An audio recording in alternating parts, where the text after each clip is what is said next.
सह्याद्री आणि सह्याद्रीतले हे दुर्गसेवक आज आहेत आसावागडावर दसरा गडपूजनसाठी।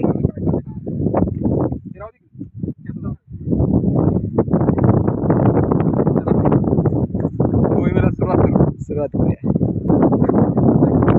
समर्थन अशी गोष्ट आहे की जिथे सुरुवात एकापासून होते आणि बरीचशी संख्या वाढते।